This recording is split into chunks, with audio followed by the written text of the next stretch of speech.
So I'm going to call this meeting to order. If we can start with an invocation and the pledge. Alan, will you lead us in an invocation? Dear Lord, we just thank you for this beautiful evening. We thank you for this time we gather together to look at these issues that are affecting our county. Just pray that you give us wisdom and insight as we look at this issue. Pray that we'd be open to hearing what everyone has to say, and just pray for your direction, Lord. It's in Jesus' name we pray. Amen. Sally, would you lead us? I pledge allegiance to the flag of the United States of America and to the republic for which it stands, one nation, under God, indivisible, with liberty and justice for all.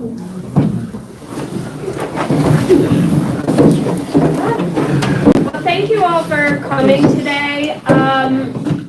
I do not have the power or the authority to call any other kind of meeting other than the Weston County Republican Party. So that's what I called today. I tried to put as much word as I could out that this was a community event, and I want you all to know that I really like this to be a community event and a community decision.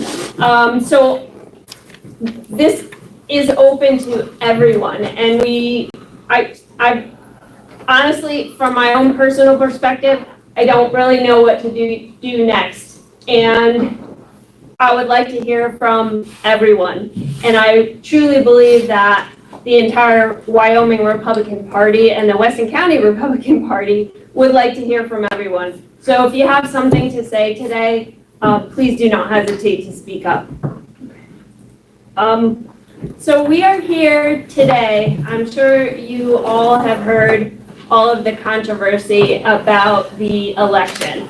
And you also know, those of you who've been to a Weston County Republican Party prior meetings know that this party has worked really, really hard for openness and transparency in elections. We have worked hard to make sure that your vote counts in every way possible. So this election controversy is particularly heartbreaking to many of us.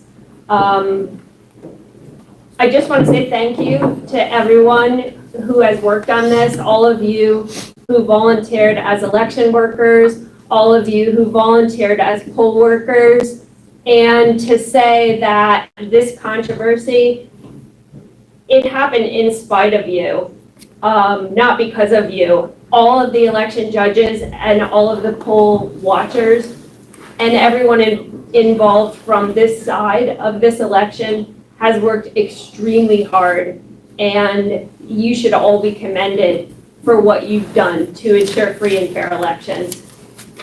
The controversy that has happened, in my estimation, is solely the responsibility, solely the fault of our county clerk.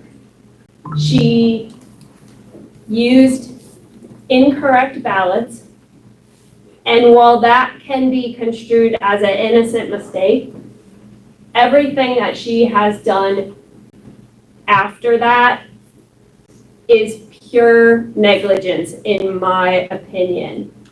She has done everything possible to cover up that mistake. She only came out and admitted the mistake because the Secretary of State forced her to.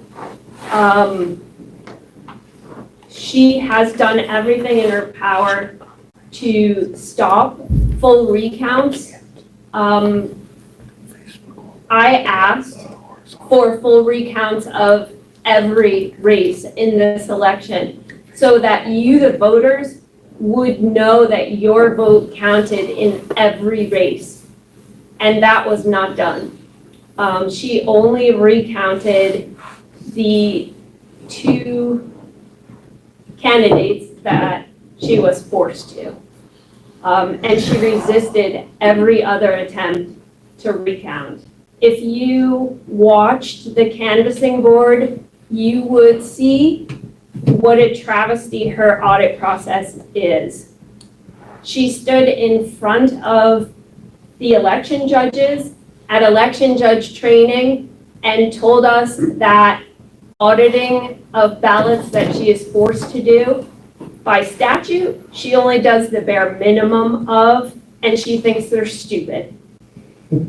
I do not think they're stupid, and I don't think any one of you think that they're stupid.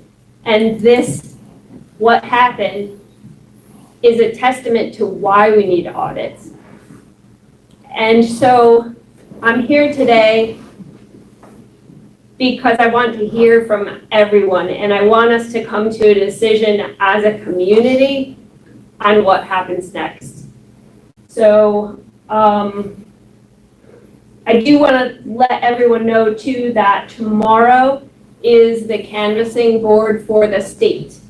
So it starts at 10 o'clock in the morning. It's in Cheyenne, but it is available on Zoom. You do not have to register to attend and watch this meeting.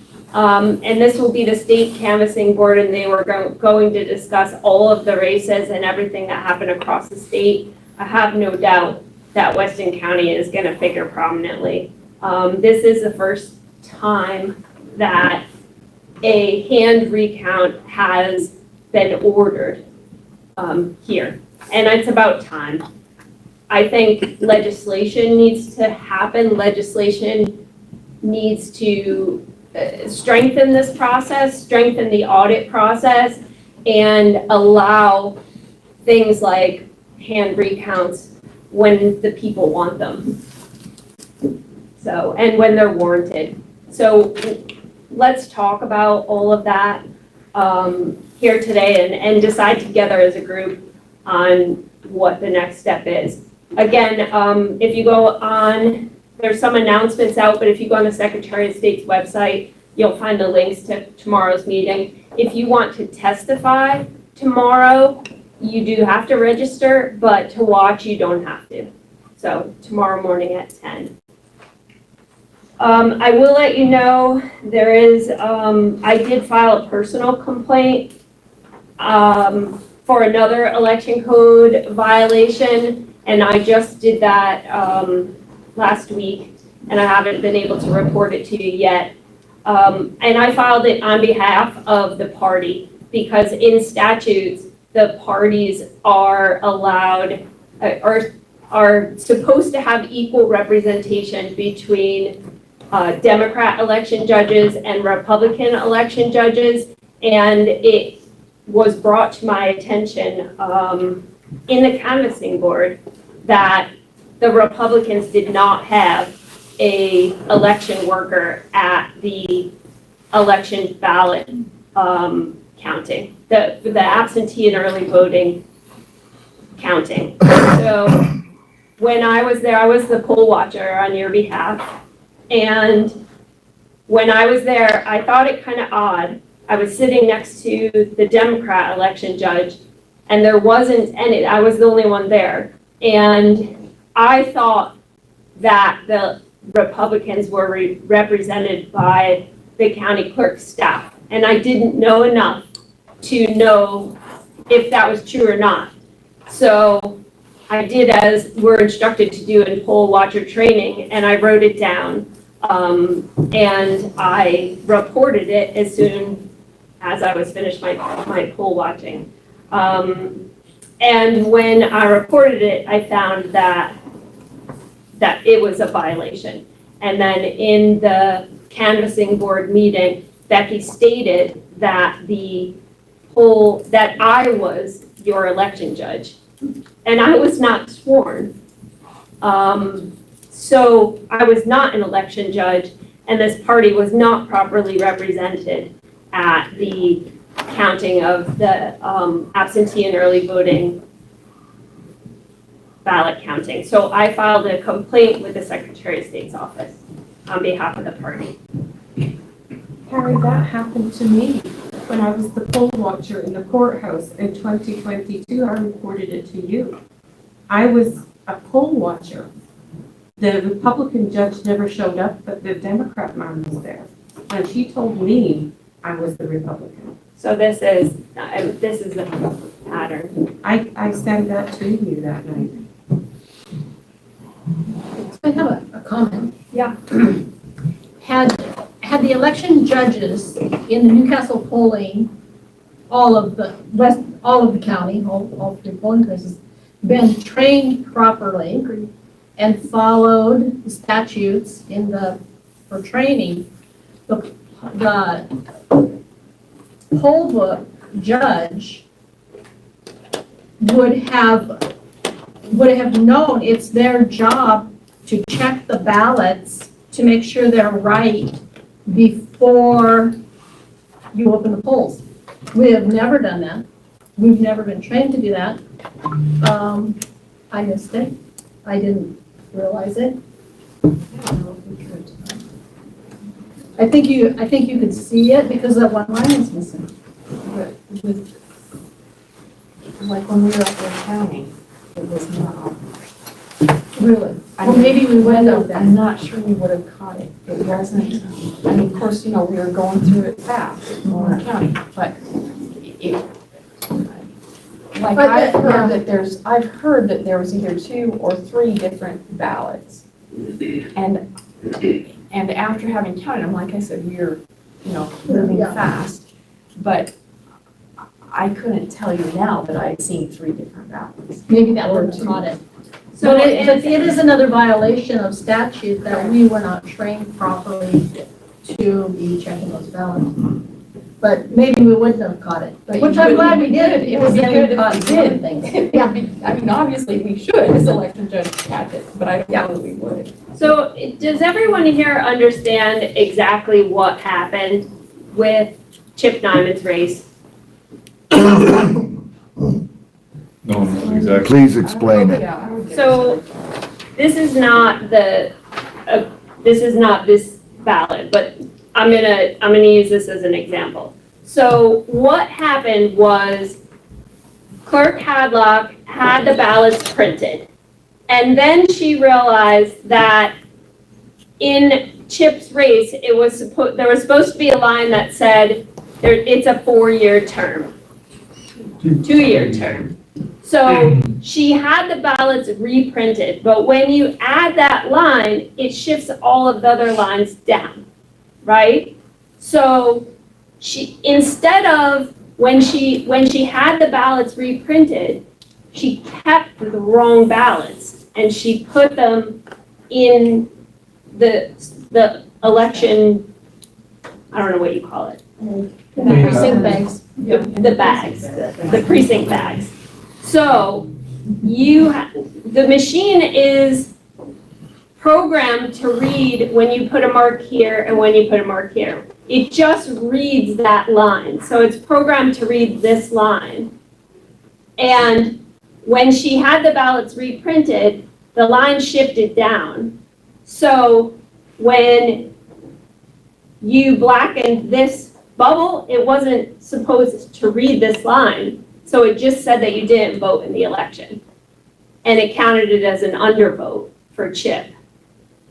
Because there was you see what I'm saying? And then what happened in the county commissioner's race is very similar, except if you blacken in this bubble, it said Marty Ertman on one set of ballots, and then this bubble said Ed Wagner on another set of ballots in the same. in the same line. In the same precinct. And instead of throwing the first ballots that were wrong out, she put them in the bags, and then she used both sets of ballots. So half of the people who blackened in the bubble next to Marty Ertman's name got counted as Marty Ertman, but the other half that had the other ballots blackened in the bubble next to Marty Ertman's name, and their vote was counted for Ed Wagner. So that's what happened. If she had thrown out the first printing of the ballots or the second printing, if there was only one version of the ballots, that would have been a whole different ballgame. but because she put the wrong ballots in with the right ballots, some of the results were right and some of them were wrong. So, but is there any guarantee? I mean, I'm seeing, like you used the word pattern, and what I've seen is a pattern of whether you want to call it unprofessionalism or just whatever, is because going back to the 2022 races with what was his name? Shane Crawford not being taken off the ballots. So we go back to this year's primary. What guarantee do we have that in the primaries that the ballots were correct? So thank you for bringing that up, Chad. And when I talk about a pattern, that is exactly what I'm talking about. This, having the ballots printed and putting them in the thing, that could be construed as an innocent mistake. But when you combine it with the fact that there has been so many things wrong with this entire election, the ballots being the first one of them, the process of covering up and lying and changing your story is a whole nother thing. But if you go back to the 2022 election, you're right, there's more things that were wrong in the 2022 election too. If we go all the way back to 2020, you all remember when she forgot to load an entire precinct and she told Vera Huber that she was the winner of the county commissioner race and then had to go and backtrack that. I mean, that was a terrible thing. 2022, there was several things. What do we start with 2022? I mean, there's no openness, as we said it. So where's the line between incompetence and maliciousness and not answering to the public here? So 2022, we had the Shane Crawford incident where she didn't post when a candidate had withdrawn.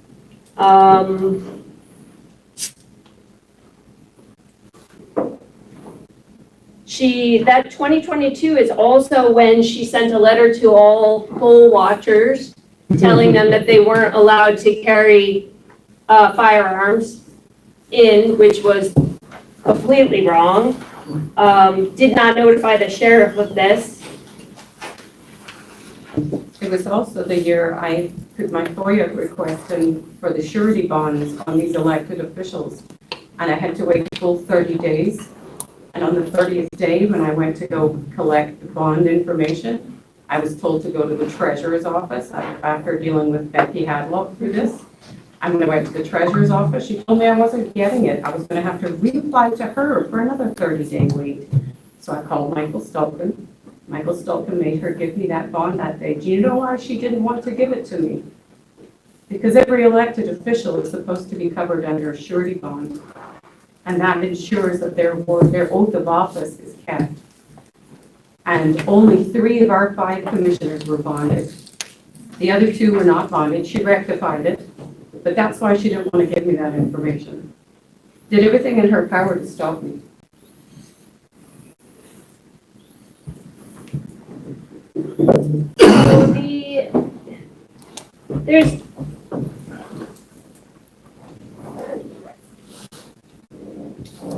So I guess I'll turn this meeting over to all of you.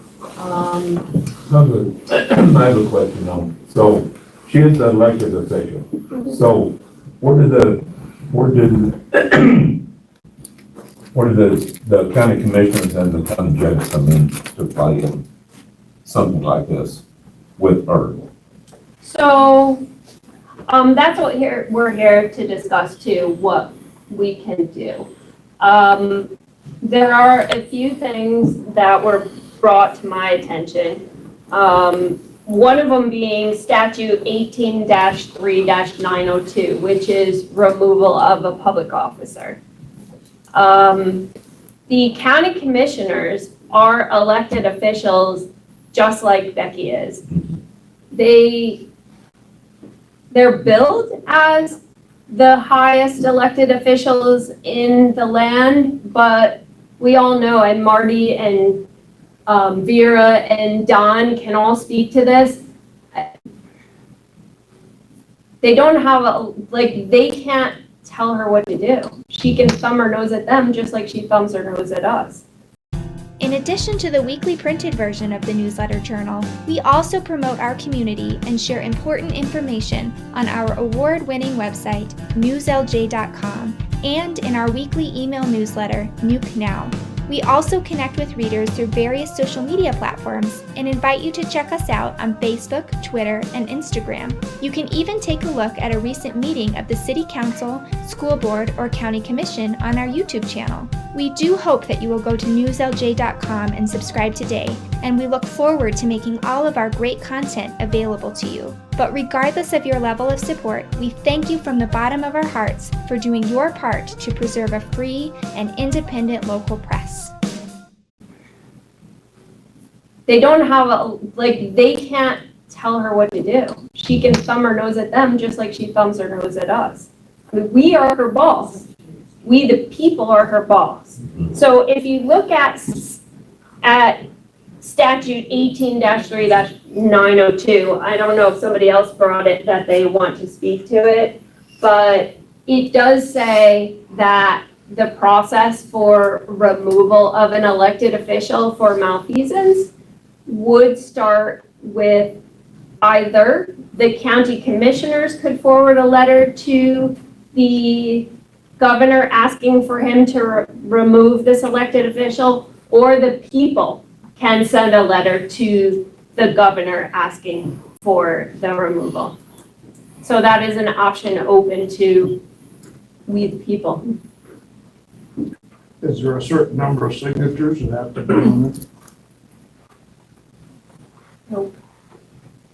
My biggest problem with understanding all of it is when all of it has been going on prior, and with the resistance to check the machines and the ballots and everything, when the person knows that they have a bad ballot, why would they ever be kept any place close to where they can be used? I mean, I don't understand. Well, she reordered the ballots. She reordered them, yeah. Well, can you speak to the That's why she failing said of the that, machine too? Did the machine not fail and then it was tested? How did that all work with the machine fail? So in actuality, the machine didn't fail. The machine was programmed wrong. The machine operator is who failed. Okay, so if a machine the ballot counters are just robots, right? They are told if you see a mark on line 10, then you count one vote for Marty Erdman. If you see a oval on line 15, then you're to count one vote for James Burrows. That's what the machine does. But Because she didn't have if the sample ballots or something machine like is that? programmed to read the wrong line, it doesn't read.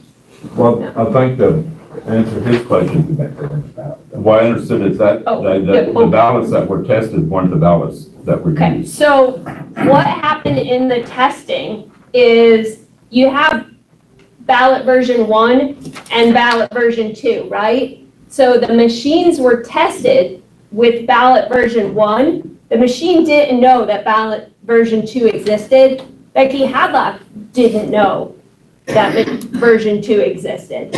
And instead of version 2 being thrown out, they were both put together and both used in the election. So that's what made the results. If it hadn't been so egregious in the Chip Nyman race, the disparity, if it hadn't been so egregious in that race, probably would have never been caught because she does poor audits. So. And another little problem with the system is ESMS sends you a test deck. Correct. And they are not, the ballots that the voters used are over here, and a test deck comes in the mail in an envelope, and those are the ones you use. So I don't know how that's actually a test. So- anyway. Susan Love was at the first testing, and she said, can we please just take a bunch of ballots and fill them in ourselves and then run them through the machine and see what they do? Susan. And that may have caught it. I know. That may have caught it. Madam Chair. Yeah. Hi. So I want to clarify on the testing, maybe address what you're talking about. So the test ballots, Susan Love talked about already, came in a packet. When we showed up for testing on the first testing, she said she didn't have those. So they had spent 2 hours trying to fill out ballots so that we could test the machines, with trying not to get same numbers for candidates in the same race. And anyway, she went through that whole ordeal. And then, these are her words, okay? After we were all done that day, because it went for almost 5 hours, she went in the clerk's office and had a fit, threw a temper tantrum and started throwing stuff around. One of the things she threw around was a packet of ballots, and it broke open, and the cover ballot moved, and there were all the test ballots. So by waiting for the last minute to test these machines that she could, she missed all kinds of stuff. The first testing was a cluster. Yeah. The other thing that I had thank you. I've been trying to find different words for it than that. That's the only one I can come up with. 2 words together. But the other thing that I had such a huge problem with in the canvassing board, and is why I tried to mobilize all of you to come to the canvassing board meeting. So we had a 2-sided ballot. There was a lot of questions and a lot of ovals that we all filled in on the ballot. If we knew for a 100% fact that there was 2 spots on this ballot that the machine was reading incorrectly, why in God's name did we not audit all the races? Do any of you feel like you know for 100% certainty that everything you voted for on the back page or even on the front was correct? Don't. Because I asked for even a small sampling. 100 ballots. I asked them to look at Osage, which was 166 ballots for the whole entire Osage district. Hand count the whole ballot so we can come before you all and say every one of your votes mattered. And she refused to do even that. And then when it came time, for those of you who didn't sit through the whole 6-hour day, when it came time for the canvassing board to certify the election, they didn't choose to hand count. Becky recommended to them that they look at images of the ballots, and they chose to look at 10. 10. And all they looked at was senator, state representative, president, and Chip Nyman, or J.D. Williams, that race. That's all they looked at. They looked at 4 votes on 10 ballots. And your clerk said that was good enough. Yes? So there's incompetence and then there's intentional stuff, okay? So incompetence could have been her mixing those ballots, the bad ballots with the good ballots. Intentional is, again, I'm going back to the first day of testing, when this debacle started unfolding and so many things were coming out wrong, we implored her to call the Secretary of State office and get guidance. She said, no, I'm not going to call him. I'm going to call the Weston County, the Wyoming Clerks Association. Then we said, are you going to test the express voting machines? Nah, they're hardly used anyway. No, I'm not going to do it. We're there as an observer. I'm not there to argue with this person. I reported everything in real time that day as it was happening back to Carrie. But that's intentional. Saying I'm not gonna call the Secretary of State's office for guidance is intentional. Waiting to the last minute to test machines is intentional. And Okay. treating the Secretary of State with the level of disrespect. Not answering his call at midnight at the election was intentional. Not training your judges is intentional. And I'll just finish with this. Nobody is going to trust these machines or this county clerk for another election. So something has to be done. I think both have to go personally. That's my own personal opinion. So we're here today to discuss next steps. I think we're all clear on the facts surrounding this. I'm sure more will come out in our discussions, but we're here to discuss next steps. And that can involve whatever our steps here are as the people, whatever the party wants to do, whatever the people want to do, whether it's a letter of, what do you call that? I just lost my thoughts. No, a letter of, what do you say when? A letter to. No comment. No confidence, thank you. A letter of no confidence. A letter to the governor asking for removal. I would suggest that we look at suggestions, perhaps letters of suggestion that we can make to our legislators on what needs to change in statutes to strengthen the audits, strengthen different statutes to allow for more auditing, or something that would maybe give the Secretary of State more power to do some auditing. We don't want to give up local control, of course, but we need a check and a balance, and we need some oversight. So changes in legislation, I don't know. I put it all out to you on what we. All the above strategy, in my opinion.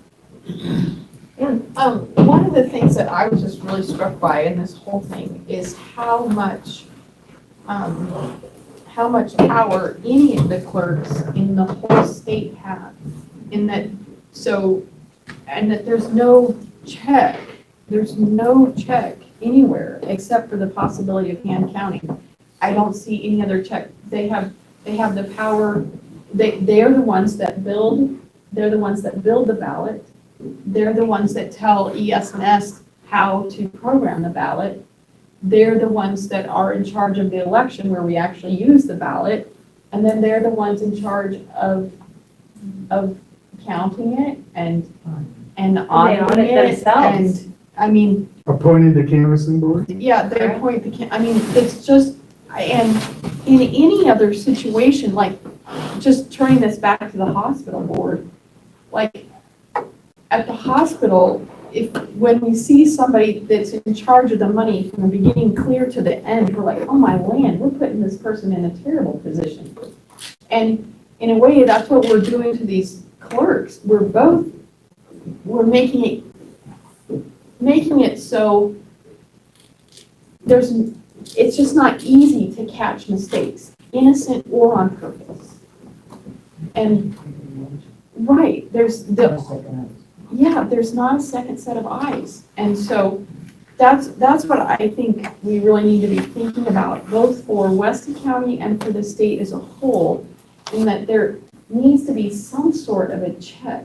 And honestly, the only check I can think of that really makes sense is the ability to hand count ballots or at kind of randomly. We don't necessarily have to hand count every. Even if there was a mandatory, Every legislature, like a mandatory 10% hand count. Yeah, I mean, just something to add some What's that? accountability. Yeah. Not a mix-up ballots, not just pull 10% off the top. Right. Take two out. Right, but We're a small enough state that I think that's doable. anyway, that's one of the things that I was struck with in this whole thing, is just the level of trust and how important it is who we elect. I mean, boy, when we're electing clerk, we need somebody who's, who we know is full of integrity. And, but we just, it just helps everybody be honest. It helps all of us be honest if we can, if another set of eyes. And I think that, well, I think that the Secretary of State's office needs to be given more power to double check. I don't know how best to say that, but I don't want to give up our local control, but I would like to have a second set of eyes. And I think that's the Secretary of State's role. Yeah, I'm sorry, Kenny. I agree with Ann. I think we need a much stronger audit in our counties, whether it's 10%, 15%, whatever they want to pick. But also, I think in the committee hearing, when they were writing the last election law, it was that votes or ballots that are made for machines are not to be hand counted. You can only use the machines on them. Now, why would you put something like that in a law? I could take a ballot, 10 of those ballots, and see which holes are marked. It's not.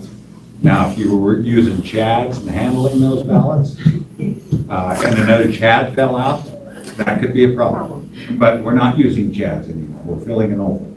But like those ballots that we counted the other day, there's no, we didn't hurt those ballots one bit. No, you didn't. So I want to actually thank you for bringing that up, and I would like to give a special thank you to Ann, because Ann was one of the hand counters. So thank you, Ann. You're welcome, Ann. Yeah. To Ann and to Debina. And I think Ann could tell you that the hand counting, it wasn't that hard. You know, I might ask something there.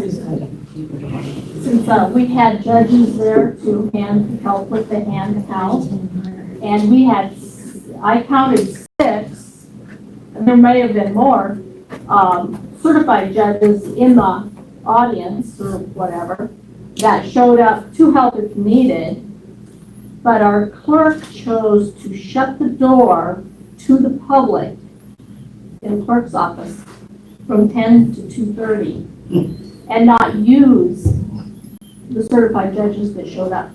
Took her staff to count ballots and closed the clerk's office. And I can tell you right now, if I would have driven to town to do title work and found the clerk's office closed with no notice, I'd have been upset. And there is a statute that says they can't do that. So there we have it again. Just, she either doesn't read the statutes or she doesn't care. I don't know. Tom? We have a unfortunate action we have to take to handle the situation. If we review the thing, everything since 2020 has been screwed up on everybody. We mentioned we need to write a letter to the governor asking for her removal for no confidence. So we need to handle that business now. And then any other citizens group that might want to get in on that also to write their own, we could probably do that too. That's their responsibility. But we should get that started, appoint the people that are going to work on that, and get it handled, so we can talk about this all night. Secure incompetence and dishonesty.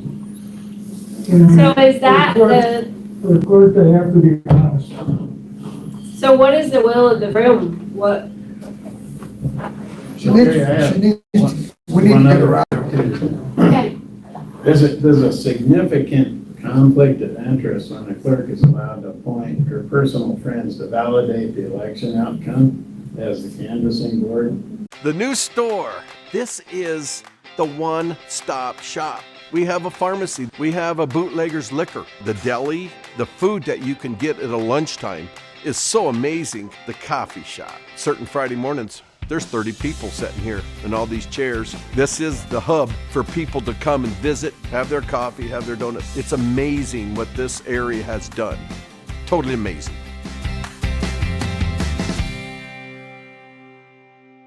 There's a significant conflict of interest when a clerk is allowed to appoint her personal friends to validate the election outcome as the canvassing board. And that's something where we need, if we're gonna have any checks and balances, we're gonna need, in addition to everything else, some ability for other people to choose members of the canvassing board, either the commissioners or maybe people at large at some point. But for a person to always make their personal friends, pretty much if they run for re-election, they're always gonna win. For one. Or even employee. Yeah. So, and then in a couple times I've had, without being able to look deeply into her soul, and we can't do that, we're not clairvoyant, we don't know how much is incompetence and how much is deliberate. But neither is good and neither is acceptable for a position that carries as much responsibility. So I believe she needs to be removed. And I believe we need to put the steps together to make that happen. So I'll take a step back on Mr. is correct on the machine ballot. You're not supposed to count those ballots, but I believe the statute says, after talking with Chip, it said for emergency only. The only problem was, I said, what is emergency only? And he didn't have the answer. I don't have the answer. What does qualify as an emergency? And it is, I believe, in quotes right after the statute, because he said that to me, emergency only. What does that exactly mean? No, it doesn't say emergency only. I can't remember what the wording was, but it wasn't emergency only. What he sent me, I wish I brought it. It has in quotes, except an emergency only. And I don't know, that's why I'm asking. I'm not trying to pretend that I know, because this isn't my lane. But I would like to comment on the commissioner's portion of this, and I've already talked to you about this today. I don't feel that, it's just like the canvassing board meeting. I heard endless things about how the commissioner should have been there. That is not our lane to be there. One, we don't have the power to do it. And two, even at the meeting, I said, let's let the investigation go through, let's figure out where the problems are, and then make determinations. Let's not jump to conclusions on this. But it is the people that elected our county clerk, just like it is the people that elect the commissioners. I don't think it's, at least I wouldn't, or I won't, I'll say that, I don't know what any other boards will do, I won't call a vote for the people to remove her, when it should be the people, when they have the responsibility to do that, it should be the people that elected her making that decision. It would be the same as a commissioner. I don't think another commissioner has a right to remove another commissioner, because it's based on, it could be based on grievances, it could be based on many other things. It should be based strictly on, here's the facts, here's how it got there. But asking the commissioners to do that, any of them, and I mean, we don't have to agree, the commissioners don't have to agree, but asking them to do that is putting them in an uncomfortable spot. One, let's pretend that absolutely she's got to go.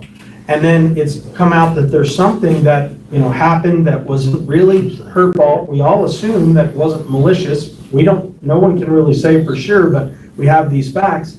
Those commissioners have to work with that clerk, any clerk. The commissioners have to work with other commissioners. So even though it's in the statute, electors or commissioners, I don't think it's the place of the commission to do that. I think it's the place of the people that elected her, and that's the people of Weston County. So that decision has to come from you guys, at least as far as I'm concerned. So John brought that up to today, and he did change my mind on that, and I respect that point. I wasn't critical of the commissioners for not being present at the canvassing board, but that is a fair point, and that is a fair point. Ms. Cruz, I have a question. So has this ever happened anywhere else in the state of Wyoming, in any other counties? Do we have a baseline to go off of? Do we have any idea how to go forward and how to proceed, and whether or not we will even be successful? When you ask, has this ever happened, are you talking about the removal of an elected official? Correct. Yes, it has happened. From what I have been told, I don't know if it's ever happened here in Weston County. From what I have been told, that the governor has been petitioned for removal of elected officials. From what I understand, there is a process and it involves judges and a trial, and the governor recommends that that process be started. From what I have been told, it's never finished all the way to the point of the trial by the judge and the judge's decision, because the elected official in question has always resigned. And how long does this process take? I was just told of it earlier today, so I will fully admit that I have not reviewed the entire statute. What I was told today, that the governor has a time frame for this process, which is somewhere in the realm of 30 to 60 days. So it's not like a whole jury thing that could go on for 2 years until the next election. From what I understand, it's somewhere in the 30 to 60 day time frame. Marty, are you finding anything in the statute? Here's what it reads. Do you want to read it? Sure. For ballots designed to be counted by machine, I don't talk very loud. Each individual vote shall be determined by the voting equipment and shall not be determined subjectively by human tabulation, except when the intent of the voter is unmistakable, but the ballot was received in such a damaged, soiled, or other condition that is rejected by the machine. The Secretary of State may promulgate rules establishing standards for counting such ballots. For ballots not designed to be counted by machine, only votes clearly marked as provided by Wyoming State Statute 22-14-104 and rules promulgated pursuant to this code shall be tallied. For write-in votes, names which are misspelled or abbreviated, or the use of nicknames of candidates shall be counted for the candidate if the vote is, it doesn't have is obvious to the board. That is 22-14-114A. Is that what you got, Sue? I've read that one several times. There's one, I should have brought it. It's 3 lines. And it's refers to a time when you can hand count. Because I was talking to someone today and they pointed that one out to me. And when I left the house, I didn't grab all mine. So the bottom line on the hand count is it was up to the county clerk. She could have, or actually it was up to the canvassing board. The canvassing board could have decided in that meeting to hand count any race that they wanted. They did not choose to do that. And the clerk could have chose to hand count more of those races, and she chose not to do that. So the statute that I was speaking of for the removal of officers is 18-3-902. I will tell you, this is my first time reading it, so let's read it together. The governor to direct district attorney or attorney general to commence action, petition served with summons, pleading, trial, judgment, change of judge. Whenever it appears to the governor on a verified complaint of qualified or electors or the Board of County Commissioners or of the county, of any county officer is guilty of misconduct or malfeasance in office, he may direct the Attorney General to commence and prosecute an action in the district court of the county in which the officer is an official, asking for removal of the officer. Commenced by the filing of a verified petition in the name of the state of Wyoming, signed by the Attorney General, and setting forth the facts constituting the misconduct or malfeasance. Upon filing of the petition, a summons and copy of the petition shall be served on the defendant as a civil case. The answer day shall be the same as provided for civil suits. The petition and the answer are the only pleadings allowed, and the allegations of the answer so far as they conflict with the petition shall be considered denied without a reply. The action shall be tried in a summary manner by the district court, with or without a jury, not less than 5 days, nor more than 30 days after the answer day. At the trial, all questions touching the sufficiency or certainty of the allegations of the petition or answer shall be heard and determined, and amendments which are not inconsistent with the original pleading shall be authorized to be made at once and shall not delay the trial. If the court finds the defendant is guilty of misconduct or malfeasance in office as charged in the petition, a judgment shall be entered removing the defendant from office and taxing against him the cost of the action. So can you go back to who can do this with the governor? It's not like an elected official, right? Not, I didn't hear the people. Nope, so on the verified complaint of qualified electors or the Board of County Commissioners. So a qualified complaint can be filed by the people. I want to clarify something there, because I have talked to a million people today. Please. Where I tell saw me. that on the ballots, I did find it. It wasn't from, it was actually from your post. That you had posted, and what it states, or what you stated is state statute forbids hand counts to verify machine elections, in quotes, except in emergency.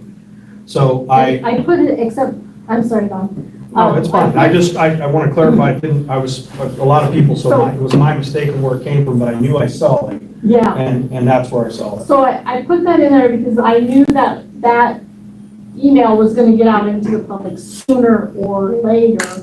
And we had just violated what I thought was the code where you couldn't do that. But then I've been hearing the reason we could do it was in case of emergency. So I'm like, I don't know where it says in case of emergency, but I kept hearing it, so I'm gonna put it in there because I don't want people And I saying. did ask Chip about that, and I said, so what classifies as an emergency? And he said, I don't know. Yeah, How about I didn't know. how about if a bucket of water spilled on the ballots and they weren't, on the absentee ballots and they weren't able to run through the I think that's machine? covered I would think in that would be And a, that's statute. Yeah. That's covered in. I would think that would be an emergency. No, but that's covered already. That's already covered. Yeah. So is it confirmed that she said it's a protest vote, or is that not? Because if that was said, that is an assumption towards my vote, and that is a huge question. That's a huge problem with me. For a public official to take an assumption of over 1,200 ballots and say that's a protest vote. I can speak on that point because I talked to her personally. I tried to make it friendly with her. Right. And she flat out told me it was a protest vote based on the vacancies in Weston County that were declared. So that alone disqualifies her from being.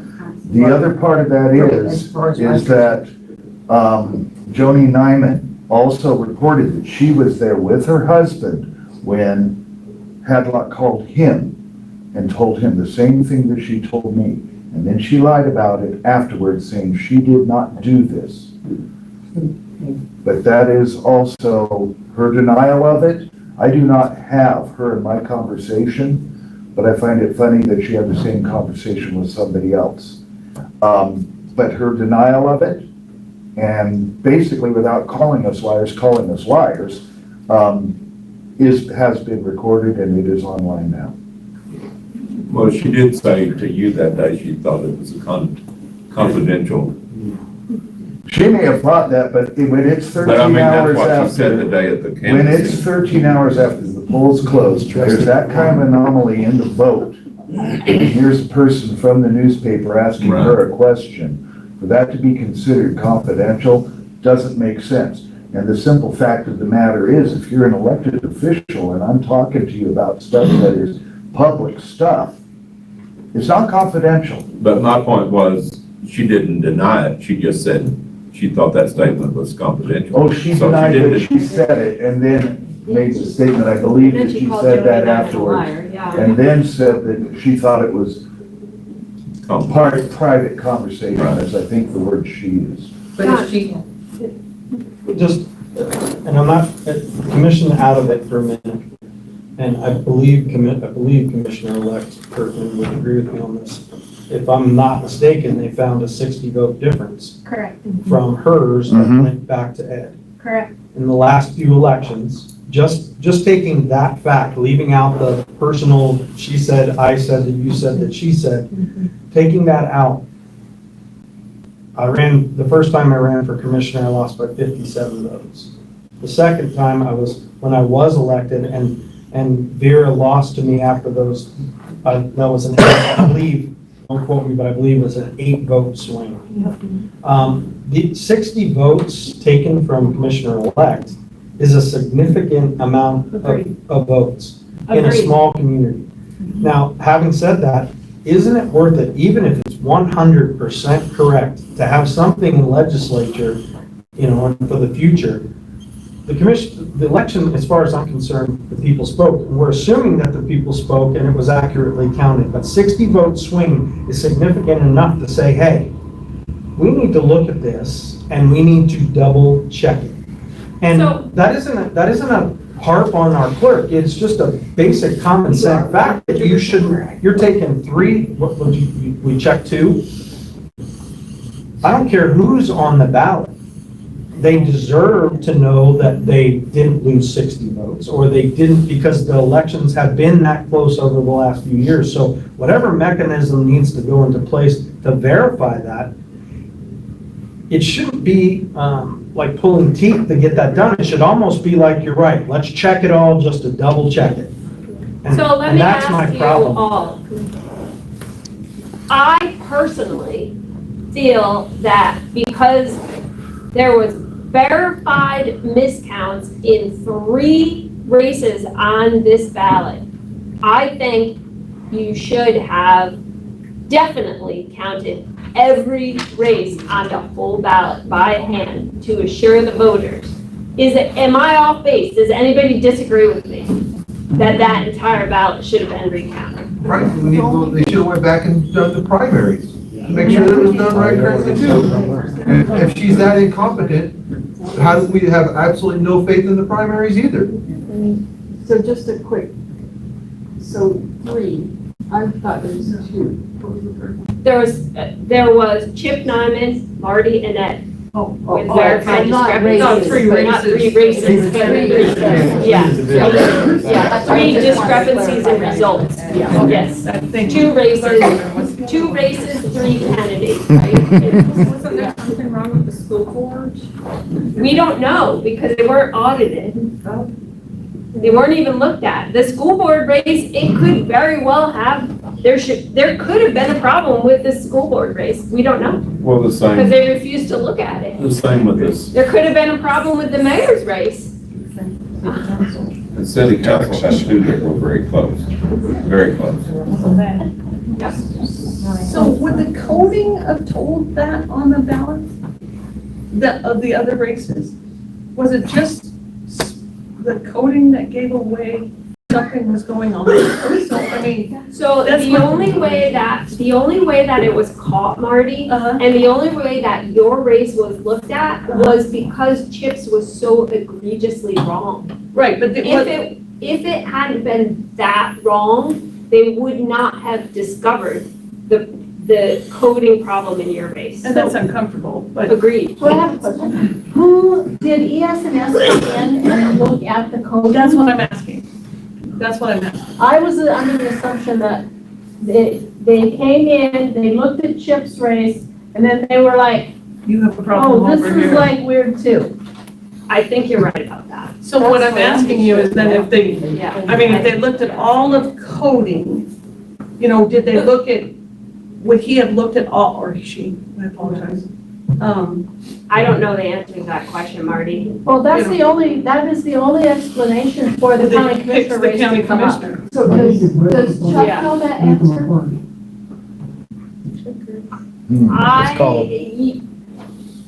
I am not sure 100%, but I do think so. I think that Chuck did as much as he possibly could to work with it. I asked him if he was the interface with ES&S or if Becky was, and the answer. Well, I remember the day at recounting the canvassing board, when she asked because she said that or whatever it is, It was Chuck. That they caught it.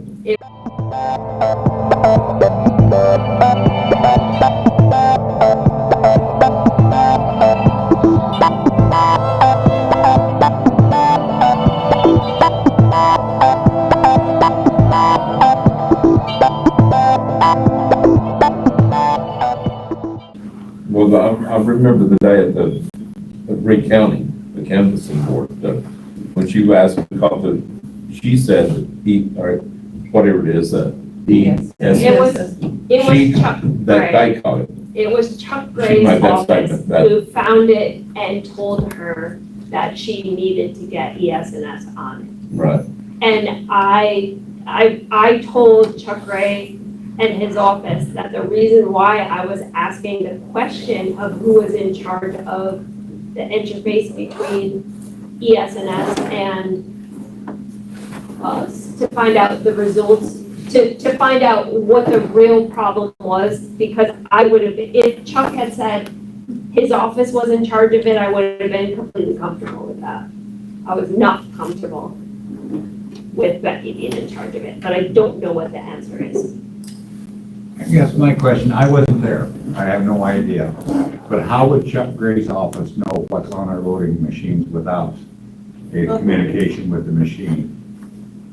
So that it is my understanding, Ted, that that is the reason why Chuck Gray called Becky at 11, because he said there's a problem and we need you to either interface with ES&S or provide ES&S with the data cards or whatever. It's my understanding that the data cards and the machines are kept here locally and.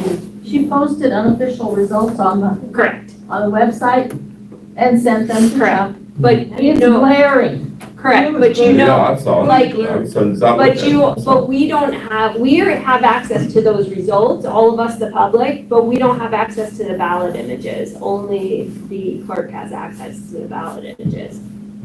And she has to give them to somebody. That's my understanding of it. I think I think what it was is the Secretary of State's office saw that there were irregularities in Chip's race. And so that's why they reached out to Becky and said, there's something wrong here. And then they said, you need to talk to ES&S about it, because it's the ES&S that can actually look at the machines and see what's going on there. And interpret the code like you're asking. Well, I was worried, okay, forever, there's no modems with the machines, you know. And now we're uploading them? So, I will agree with your statement, that's probably what you looked at. So. Yeah. For those that don't know, on the House District Number 1, Chip Nyman got 166 votes, 1,298 undervotes. And an undervote means. 89, sorry. Yeah, and an undervote Well, I means understand that that, but the computer did not read, it looks like you didn't vote, like you just skipped that race. Yeah. I have a testimony. No, but somebody. Yeah. I was standing by the machine and it kicked it out as an overvote. Over and over again. And I tried to ask her that, why would it kick it out as an overvote and register it as an undervote? Undervote. These are undervotes, right? Yeah, they're undervotes. Why would it kick out as an overvote? Why did it kick it out as an overvote? Because when it happened, I said to the voter, you may have read 2 years and thought you could vote for two people. Well, there's only one person, then there's a name, whatever. And they said, no, that's not what happened, but he's uncontested and I'm leaving, and they would cast. But it happened over and over and over in the morning, and it didn't happen in the afternoon. And we were so busy I didn't stop and, I couldn't figure it out. I mean, I didn't know what was going on. But why did it kick it back as an overvote? Because if it was an undervote, undervotes just go through. If you vote for one city councilman and you can vote for two, and you only vote for one, it just takes it. It doesn't kick it back and say, well, you could vote for another one if you like. It just kicks it through. So what caused that? But that was like, and I asked her that point blank. That was when that gentleman got grouchy. Like, I mean, I don't understand that. I mean, my thoughts on that are we had ballot number 1 that was wrong and ballot number 2 that the machine was calibrated for. I'm betting you guys had ballot number 1 and then when you ran out of ballot number 1 and started using ballot number 2. That's why we didn't have it in the afternoon. I understand that. Yeah. Why did it call it an overvote when it was registered here as an undervote? So anyway, I think when you go to your state meeting, you probably have some things, you know where we're at. We need all of this fixed. Patricia? I'd like to say a few quick things about the 2022 election. One thing that you were looking for that had happened and didn't find it was that Harriet Hageman said 4-year term. And mistakes, I understand, but I got the feeling that no one else proofread that ballot. Somebody would have caught it. And that bothers me. Then when I went in to register to run against Becky Hadlock in 2022, I was filling out the paperwork with Becky and it said, how do you want your name printed on the ballot? And I thought, oh dear, nobody knows me by my given name on my birth certificate. So I said, can I put the name down that everybody knows me by, so at least the people who know me personally are gonna know that I'm who's on this ballot? Oh, no, it has to be your given name. That's not true. And so I got this pit in my stomach feeling of this is gonna hurt me, but okay. So I put my given name on there. And then I got home and it was bothering me enough that I looked up the statute. And it took me all of 90 seconds to find out that I can indeed put a nickname on the ballot if that's what everyone knows you by. So I had to go back to the courthouse with the statute in hand and make Becky change it. And she was pretty miffed that I did that, but she let me do that. So then I started looking into what else don't I know that I need to know. And so I started looking through the statutes, and there's some kind of paperwork you need to do. Ed, I made you fill one out. I made Garrett fill one out. I can't remember what they were called. It's like, if someone helps you at all with your campaign, I think it's called a committee. You have to form a committee. So you have to fill out a piece of paper, and there has to be, I don't remember, like, the president of the committee and the secretary or something like that, and you have to formulate this if anybody helps you in any way. So we filled them out, and I took them to Becky, and she'd never seen one before in her life. And none of our candidates in this county fill it out. And I thought it a little bit of a waste of time, but it's in the statutes. So I had to educate her on that. And then finally, since I was running for clerk, I looked in the statutes at what a clerk in Wyoming is, and it's this long. When you talk about the power that a clerk has over the elections, you need to go look up the statute for the job description of what the power is over a whole lot of things in your county. And I was in a position, because I ran against Becky, of getting a lot of people coming to me with issues in other areas other than the election. And that's something that should be looked into too.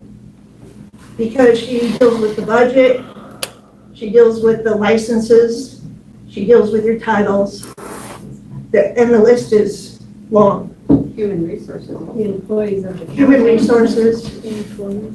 And I got the feeling on those statutes that she wasn't lying to me. She just didn't want to go look it up. So she just made up an answer. I don't think she lied to me to try to put a different name on the ballot. She just made up an answer. And so there's been mistakes, and everybody makes mistakes. And then there's, I don't know if it's malicious. I would call it dereliction of duty. But you can't pull out the statute book and answer a simple question. So what is the will of the body? I just, you know, like she says, like Trish says, I understand mistakes. I just cannot get my head around. She printed the bad ballots. She knew they were bad. Why did she not bundle them up and destroy them? What good reason would there be to keep them? I just don't get it. This is how she explained it to me. She's sitting at the computer, she gets it all ready, sends it, sees the mistake, fixes the mistake, sends it. Then both orders are out there at the same time, and she said she did not realize that they would print the first one. So when the ballots showed up, she wasn't thinking about the bad one being ordered because she didn't really realize it was being ordered. But then she didn't check it to see when it got there. So she went and put them in the bag. Well, that's what I would say. But if she printed them, she sent them, why would you not look for it? Yeah. Yeah, but when you get the ballots in your office, wouldn't you proofread Well, that's them? what I'm getting at. I mean, she should have been expecting them, whether she thought they printed or not, enough to have checked it out. That's complete dereliction of duty, in my opinion. So I'm gonna go back just briefly to what I said earlier. Nobody trusts the machines. Nobody trusts the county clerk. You can't do anything about the machines till next election. But we do try to do something about the county clerk, so I'm making a motion that we form a committee, couple civilian, Eddie's, a couple of members of the public, as well as some members of the Republican Party, and we draft a letter to the governor asking, one, giving a vote of no confidence and asking for her removal. And that's my motion. I would second that. You did, the way I understood what you read, it is his discretion of whether to do anything with it or not. Is that So, yeah, from reading that, it sounds like he would, once he got that letter, he would send it to the Attorney General to investigate if there's merit, right? Is that So it sounds like. Can we sign a petition that Stanley come up with, or do we have to individually write letters? No, we can come up with one letter. So I've seen with my eyes this woman commit several felonies. Felonies are chargeable. They're felonies. They're against the law, and there's penalties for it. Why doesn't our county attorney press charges? Why don't we push on our county attorney to look into these felonies? Because we have quite a list of them. I would think that, I mean, I don't disagree with you, but I would think that would be something, because if the state AG is going to investigate, those would be something to bring up, and any kind of testimony or something like that would be something to bring up and for him to investigate, because that would be something to go into the trial, and that would be one more reason for her to just resign. Plus, I imagine that Secretary of State Gray's Karen, office Mr. has a Hall lot is of. back there trying to ask Oh, a I'm question. sorry. A long time. Hi, Mr. Holland. We couldn't Kind see. of mostly answered my question, which I was looking to ask over a lot part of the meeting of, you're looking at a week or so of time of her job during the year that she's handling the, voting. And so I was looking at my concern as county clerk, what other job responsibilities and control in her office that she has. I mean, if it's budget and she is sending a check and on her computer prints it out and then it prints off and then sees, well, I'm not even gonna look at it. I'm sorry, I added that couple extra zeros. This is the person that is in charge of a lot of money from our property taxes, from our fees, from titling going out. My opinion would be your best advocate on this, because it sounds like right off, he is on board and asking and forcing, and the only one that's been able to get Becky to do anything is Chuck Gray. I think that's your person that you should be in touch with and asking, because the governor and he sometimes don't always agree on everything, but he is the one that contacted her. She must have seen on her phone, she's got to have his name on it when it comes up and during election night, and to ignore that, I think would probably upset him a bit. And so I feel that that would be not only putting together a letter signed by the citizens, but you have here 1% of the public. And so you can't say it's signed on behalf of the public, but I think if you got Chuck involved, because I think we all agree something has to be done with this person, because she is not transparent, she's not listening to any of us and couldn't care. So one thing is I think with the county clerk or the county attorney's suggestion, that would have to be a letter written by him, a conflict of interest, and there'd have to be an outside source. Two is the city itself had an issue back in 2022. If you look at the ballots back then, you'll see an extra box for a 2-year term for a council member. That shouldn't have been on there. We only had 3 open seats, but she started with 4. When we tried to correct her, she said it was too late. So there's that issue. And the other issue is I've been conversing with a couple people while we're in this meeting, and you spoke with one of them already and clarified some things. But there's a lot of candidates that did not get voted in, and there's some that are voted in, and they want to know for sure that they're supposed to be where they're at. And so they want, wonderful. And so they would like that added in that letter, that there is a recount of all the races, so they are comfortable and confident that they should be in their spot.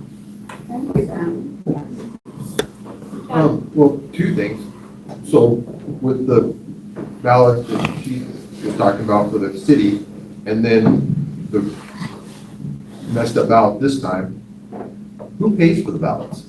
You, the taxpayer. Okay, but I can't, I mean, not that it really matters, because it's all state, but is it county or state? County. Okay, so can't imagine that was really cheap for her mistake, unquote. Yeah, but that's 2 election cycles if she made a mistake that was costly. And then, is there any statute that we know, I mean, the Secretary of State is in charge of the state election, right? So isn't there some sort of statute that would say she's an elected official and she has her own domain, but she should still have to answer to the Secretary of State when it comes to elections? So for her to ignore his phone call on the federal election night, especially during a presidential election, that blows my mind, and that should be punishable within itself. I talked with Sheriff Colbart the next morning. I had heard that Trey had called him and that he had to call her, and that happened at 11:50 on the election night. And that he had called her and told her to call Chuck Gray, and that she answered at 11:50. So why she would answer Sheriff Kovard's call and not Chuck Gray, I can't get in her mind on that, but that is something that I'm not sure a lot of people realize. So when Sheriff Colvard, to expand on that, when Sheriff Colvard got a hold of her and told her that Chuck Gray was looking for her, she texted Chuck Gray. She didn't even reach out and call him. But anyway, we have a motion on the floor and a second and a discussion. That's all I'm going. I'd like to circle back here, other question and other remarks, to kind of touching on that. So during the time that I was involved with helping a team build some very high rel flight hardware, we would use statistical sampling. As soon as we switch to be valid, it has to be completely randomized. I'm proud of Weston County, even though I don't live there anymore. I'm proud of Weston County for standing up and saying we need to preserve our small communities. They need to have a preserved voice in state government. And I don't know how it's going to pan out. I don't know if these are the greatest candidates that we're sending down there, but it doesn't matter. It's about the principle. And I'm glad that they're forcing a conversation. And that's exactly what they're doing, is they're forcing a conversation. Nobody knows how it's going to pan out. Nobody knows how long things could sit in court. Nobody knows what's going to happen if those two show up down in Cheyenne in January for the session. Nobody knows, but nobody's going to find out. Nobody's going to know what change could happen by this action unless somebody takes the action and grows some cojones and says enough is enough. We're not going to let these bigger communities and the legislators from these bigger communities, fully rural communities. We would use statistical sampling. As soon as we switch to be valid, it has to be completely randomized, okay? You don't cherry pick just a few. And then the other thing is, as soon as we found a failure, then we went to 100% sampling. Because in the absence of that, and in the absence of understanding how a failure can get through the earlier inspections and the earlier steps, which are all designed to be almost foolproof. We used to have a saying, fools are always way ahead of you, but you try to make it foolproof. Here, it's not even close to being foolproof, especially when the so-called canvassing board, it's up to her to choose who she wants, okay?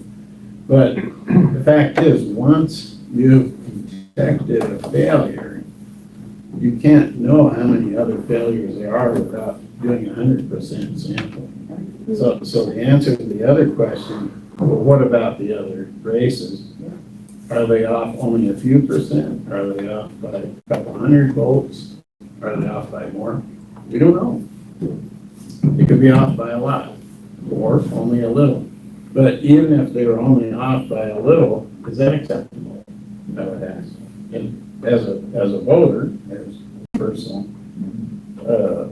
citizen who feels like my vote should count too, I wouldn't want it to be off by even one. Because that one vote might have been mine. Okay, so I offer that. I think we have no idea that the other outcomes were what they were reported. They might have been similar, or they might have been off. We don't know. And the reason why we don't know is 100% the clerk's. Move the question. So yes, yeah.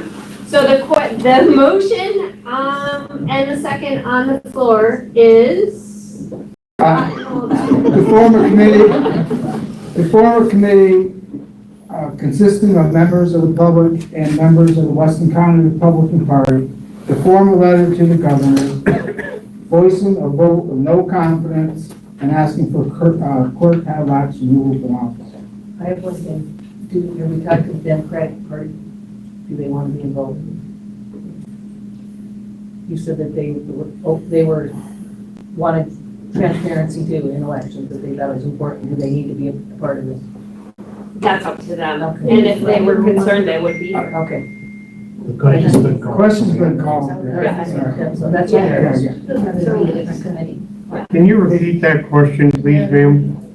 I was wondering about the Democratic Party, if we need to get that involved. I mean, if it's such an issue that both parties would be, because they were, it said they were, so do we need to have someone speak to them about what our actions are here tonight, or? So our actions are our own, Okay. Suzanne. They're welcome to join us, and I'll be happy to. Susan, me, as many people as you want, I'll reach out to Deb tomorrow and tell her what was decided today and ask her if how her committee, or if she wants to bring it before her committee. I'll be happy to do that tomorrow, if that's your direction. No, I just was wondering Yeah. if we wanted I'd to be include happy them to. so that there's more power behind both sides. Not to tell you your business. I'm sorry, I think we need to move on with the question. Okay, that's what, okay. Okay. She doesn't have to recognize the question. Okay. So wait, one. Yeah. Sorry, I know the question we called. But I think it would be nice to have clarity whether it's a central committee voting or whether it's everybody. I just want clarity on that. I don't have an opinion one way or the other. I don't know. Committee and Should be everybody. I'd love to have the whole room That's what decide. family- Is everyone okay with that? I'm fine. It's a vote of the whole entire room. All in favor of the question? Aye. All in favor of forming a committee to write a letter to the governor requesting removal of our clerk? Aye. Aye. Any opposed? Unanimous motion of the room.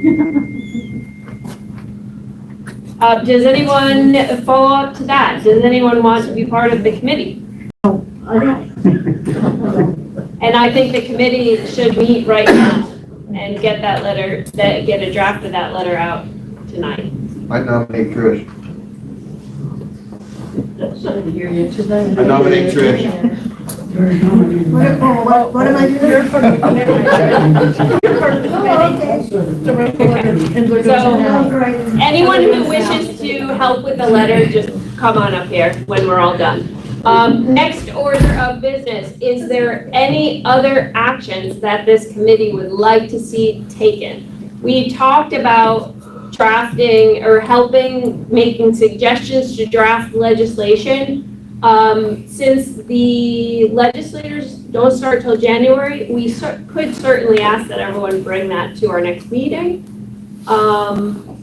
This is not. Give you all time to think about it, on what statutes you think should be changed, what legislation we can propose to legislators, what you want done. Or you can send it to me on email and I'll be happy to compile them all. Maybe we could have a little bit, some kind of a information trading while they're in session, because there's gonna be a lot. Oh, And then we would have information going to the public, as to what's going on, which ones are good, which ones, So I have groups, well, so that you're all here and you know, during the legislative session, I have a bunch of groups that I'm a part of, that I take all of your suggestions, and as the legislation is coming up, Alan knows this, there's a lot of input from the public, from the different groups that I'm in, so, you know, you certainly can contact your legislators yourself, but you can use my groups too if anything comes up.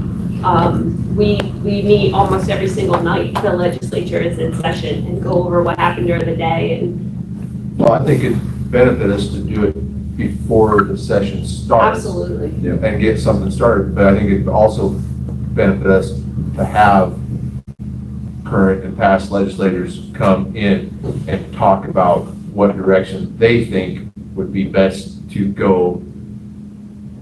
Because there's obviously current statutes that we can amend, but if there's new ones that we need to put in, have their input on what they might be able to get through too. So I Yeah, think that's, so if anybody has any suggestions, bring them forward, let me know, I'll compile everything and get it. The only out to thing you. I have a suggestion as far as like now is I think we need to have something that you take with you this weekend to the central Yeah, meeting so to that, get the ball started there. so that is the next question is what else do you want? We're gonna work on legislation that we can improve. We're writing a letter to the governor. What else, Minnie? I think that we're getting too carried away with too many things, and it's going to fragment our thoughts. And I think the other issue that we haven't covered tonight that is pertaining to what we're doing tonight is, do we want to demand a recount on all the ballots? That's as far as we really should be going tonight, because until we get this resolved, we're just a little bit not ready to do the legislation stuff. Yep. Ann, did you have anything you wanted to? So I brought two rough resolutions that could be sent to the central committee.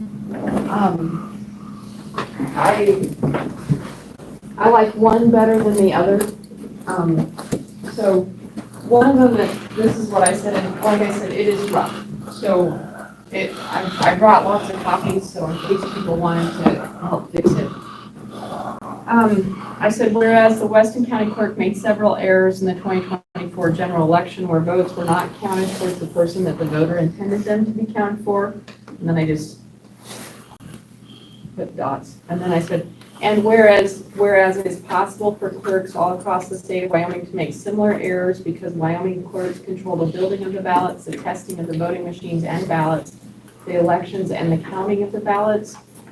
And then I said, therefore, be it resolved that the Weston County Republicans ask that the legislature of the state of Wyoming change the law. There's a word I did. Therefore, be it resolved that the Weston County Republicans ask that the legislature of the state of Wyoming change the law so that the Secretary of State or the county commissioners of the affected county can call for a hand count of elections. So that was one that I've written. The other one that I wrote whereas the Weston County Clerk made multiple mistakes in the 2024 general election caused the people of Weston County to question the validity of the 2024 primary election. And whereas the people of Weston County would like assurance that the Weston County primary election was tabulated correctly. So I get this isn't very good. Therefore, be it resolved that the Weston County Republican Party calls for the hand recount of the 2024 primary election in hopes that a hand recount would restore confidence in the election process. So those were the two. I'm not, what's the right word? And I would, the only thing I would add on there is, and her conduct afterwards. Yeah, like, I'm not married to any of these, either of them. Anyway, so. Just a couple of things came up. We've got the letter going on, that's good. As I was reflecting on the voting machines that we have, I don't know what we pay each year for those, for the maintenance on those things. But for 7,000 votes, I'm sure that we're paying a lot more per vote than it would be for a hand count. That would solve the problem of, oh, this ballot is no good. A human would look at that and say, oh, well, we voted for him. For one night a year, or maybe 2 nights, primary and the actual ballot, for 7,000 votes, that's the maximum could ever be in this county. I don't see why we don't get rid of the machines, which I can go into depth if you want on how to go about making them secure. But they are not secure. Once they leave this building, those votes can be changed, massaged, hidden, and all kinds of stuff going on. I would like to see us figure out some way to get those darn machines out, save a few bucks, and maybe use that money for something more profitable. People know that ES&S are a privately owned company. Do you know that? The people that make our ballots, sand the machines, are privately owned by a huge company in Nebraska? Why are we contracted our elections?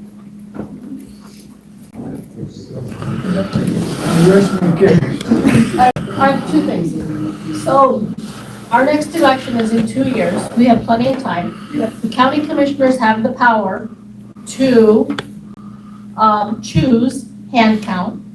We just need to bring the right information to them, educate the public, make sure everybody understands that it can be done and how it's done, and make the county commissioners confident that we will be good with a hand count.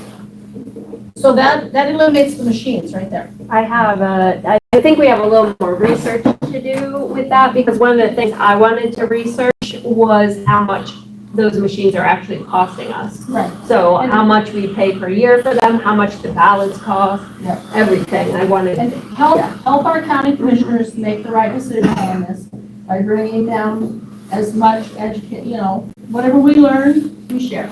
Yep. The other thing is, once an election is certified, it's done. I agree.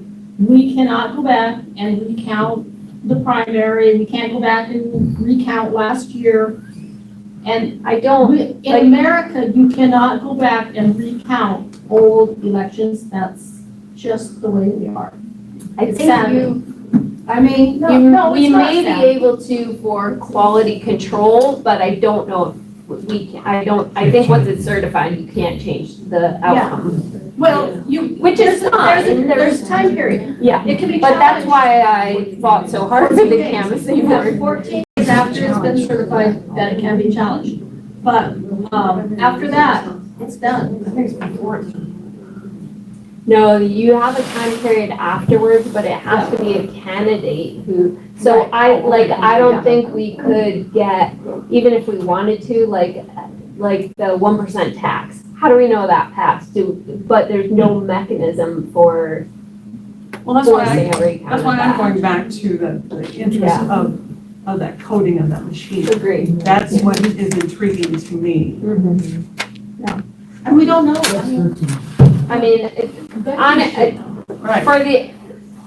There is a silver lining because we've learned so much from what Weston County is going through right now that is going to help us to make sure this never happens again and to make changes that we need to assure the voters. And maybe it's a full throwing out of the machines, I don't know, but we're gonna learn a lot from this. Why do they have to keep the ballots for 2 years? You know, so in case those reports. Yep. If they need a recount. If they need a recount. All right, Marty. The only thing I had is on your joint committee is over. So committee bills are over, right? Not really. Well, the corporations is done. Yeah.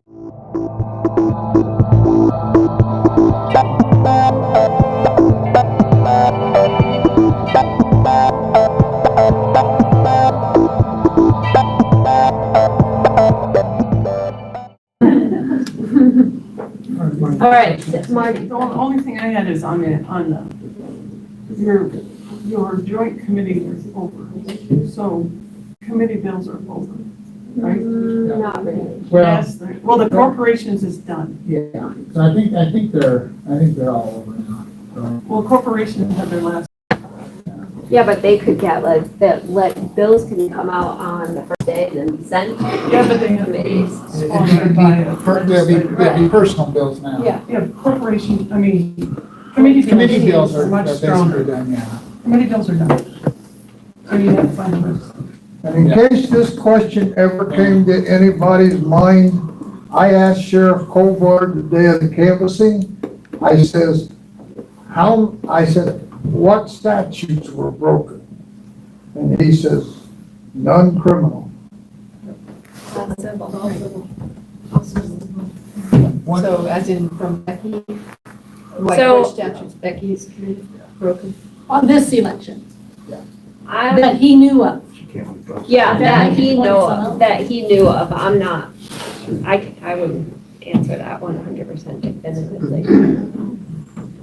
Because there are some election law violations that are criminal. Like sealing the ballots boxes and stuff. One comment that I would have is, if you do have legislation you want to bring, I can still get LSO to draft a bill, or if we have the language, get them to look at it, see if it's good, then pass it off to another legislator that's in office like JD or someone else. So I mean, that is still a possibility. If we have something you want to get drafted, I can have that done still. I think you've got it already. Yeah, that too, and the only thing I've been thinking about is, it makes no difference if we change clerks, if we don't change the law. She still has the power until we change our election law, where, Well, just like with the canvassing board, there should be an election board, not just her. I mean, that should be in our state laws, statute, that there's a election board in each county. One from the Democrats, one from the Republicans, and her. Then they have. appointed by the party, not by the clerk. Right. Right now, it's one of each, but it's appointed by the clerk. But I mean, as far as election board, Yeah. where she don't have the power. It's the three of them that have the power. Okay, that was the canvassing board. Who is the Yeah, counting? so that is a great question, because I tried to find out the answer to that too, and I could not. She refused to tell me, and I could not find when they met. So I don't know when they met. I know we missed it, but I don't know when it was. So what Becky told me, what Becky told me, was that the counting board is that she can call a counting board to They're supposed to look at To look at the- provisional ballots or something. to look at the provisional, which they didn't have any, and to look at the write-ins. And since there were no write-ins big enough to change in an election, then she didn't call a county board. Oh, thank you. Anyway, so that's, I would sign up on that. yeah, I mean, I didn't check it, I didn't do it, that's just what she told me.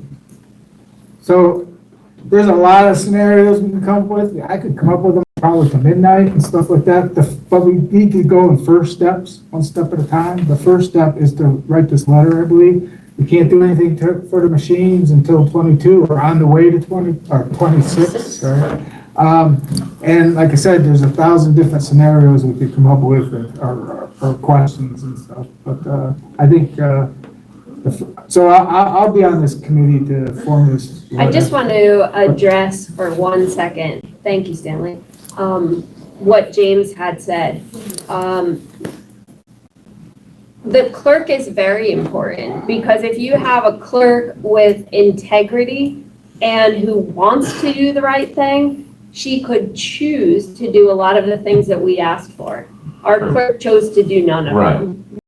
But I mean, So if another one we- could do the same, is what I mean. Hopefully, we'll be doing the filling the vacancy process soon, and then we will be looking for somebody who is willing to, I mean, if we're not looking for somebody who's perfect, we'll never find anyone, but we want somebody who acknowledges their mistake and works very hard to correct them and listens to all of us during that whole process. That's Somebody that's not lazy.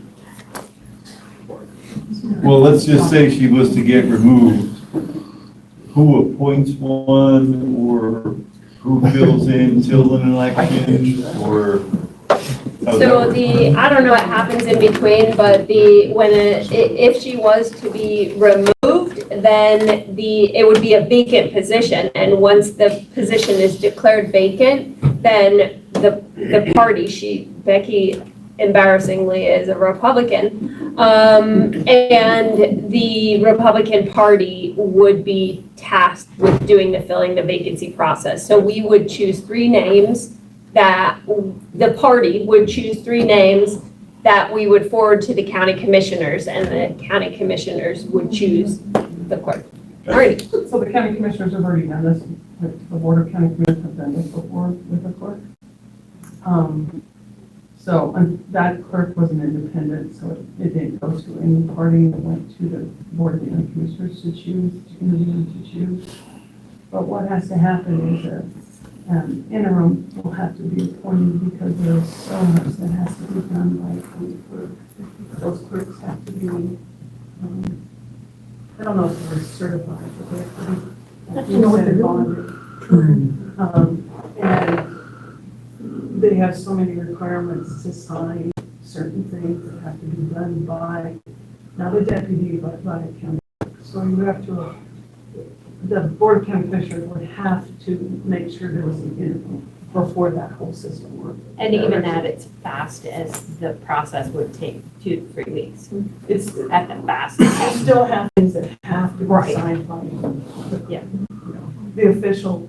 Is that why they shouldn't have the doors shut all day? I don't know about that, I have no idea.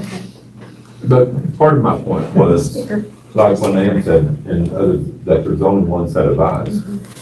I don't think it should ever be like that. I agree with you. I think there should be at least 3 sets of eyes there to look at to do the ballots and everything.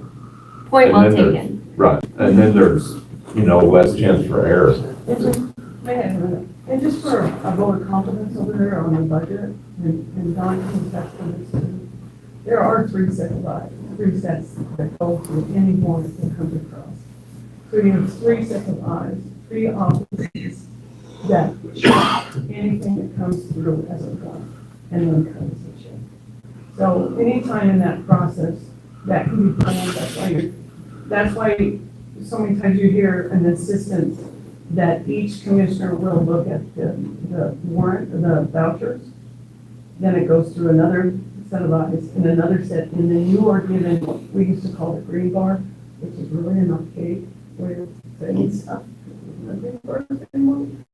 But we still call it a green bar, and you check regularly on what's going on, what's the balances, where, I mean, it's your responsibility. Also, a voucher has a sign up for you. So is she just given, like a kind of a blank budget for, elections? No, that goes through the budgeting process. So when she messed up on the ballots, how did she make up the difference for You one have to set? ask the board of county commissioners where they took that money from. But I would understand, this is not the first time that other ballots that have been written. We've had several clerks that misspell a name. We had one time that forgot that one had 2 committee persons, and there was 1 committee person. So there's been several times that ballots have been in error in the typing. And in a budget process, as Dawn knows, and Ted, you want to add 4 mistakes. She would put that in as a mistake. But I don't know. I do not know. I did not see a voucher that came across because I do that. We haven't got that far, T, we just found, the truth is, the commissioners just found out about this. Thursday. About We don't, but what I'm saying is all of the errors, we didn't know there was a reordering of ballots, we didn't even know there was a problem with ballots. Which I will say, when asked about it on Thursday, she admitted that she should have told us.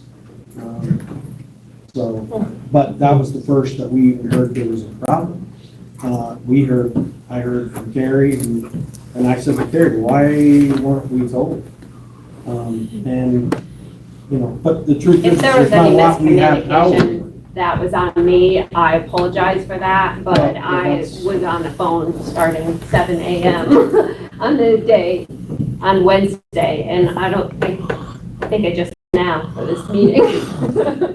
But I did my best to get information out to the public, and as we go through this and we debrief and we learn how to get better too, if there's something that happened that, at Don's point, well taken, I didn't do a good job of communicating with the commissioners, which I'll do better at the. Well, all my Hopefully point there's was, the nothing that's commissioner Christ. didn't know there was an issue until the day before the meeting, and at that point, that's why I said, let's figure out what the problem is before, we go further with it. But Isn't that in itself? She doesn't. What is that, not Becky's job? Scott, did you have something? You had your hand up. I don't know why it's very. So what happens if you guys say we're not paying for the second? Well, just as an elected official, that probably has the least amount of oversight, but is very critical to legal documentation. We actually have a board of coroner standards in our state that polices ourselves. That there is a problem with that sometimes. If you don't have good policemen, then what do you do with that? But I'm just wondering if it ought to happen to all elected officials. There ought to be a board of standards that they have to abide by. Again, you can have bad apples in that. But we're currently working in the state to deal with coroners who are not up to par. So I think it's something that we all need to stick with. This got out in the open. A lot of times coroner business doesn't, because it's rather confidential most of the time. But we still try and do the right thing. And here in this county, we have dealt with the coroner situation that we didn't know quite what to do with, I suppose. But if there is no felony, there's really nothing you can do about it. You kind of have to write it out. Unless you can get the governor to do something. For the record, Scott, none of us want oversight of your job. Done.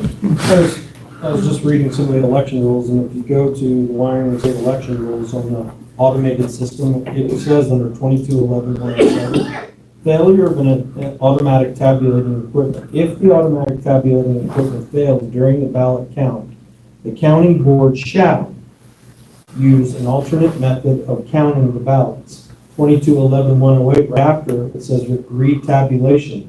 A retabulation may be performed at the discretion of the county clerk. Right.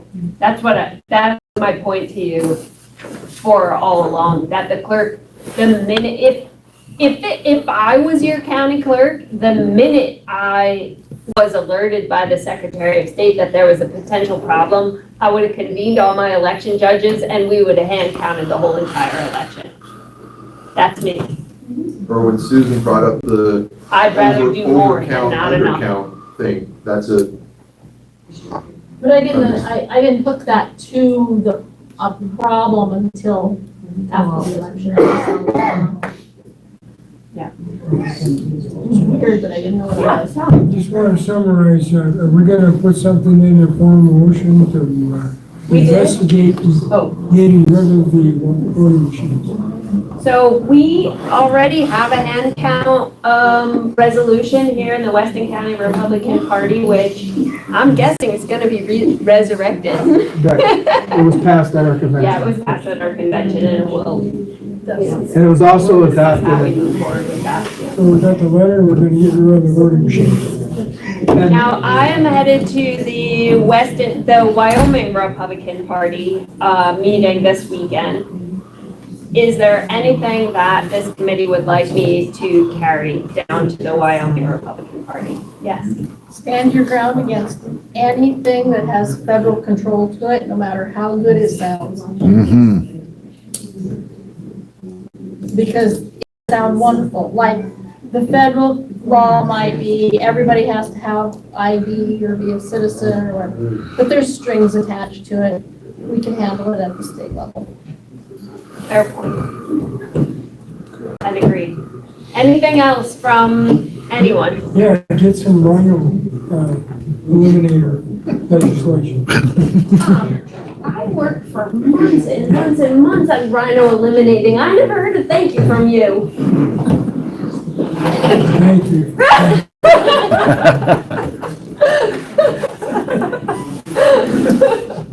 Harry, I'd like to thank the elected officials incoming as well. Yes. Coming tonight and supporting this because it really does matter. They just worked out. Thank you, Dawn. Thank you, Vera. Thank you, Marty. Still here. Thank you. Thanks, Don. doing a great job. And Alan is here. And Alan is here, thank you. Well, thank you to everyone who's here. Thank you. So just, anybody, I'm gonna be on this committee, anybody wants to be on this committee to form this letter, just come up after the meeting, that's Carrie said. Make a motion to close. We have a motion. We have a motion to adjourn. So moved. Who was that? Who was the second? All in favor of motion to adjourn? Any opposed? Thank you all for coming. Appreciate it.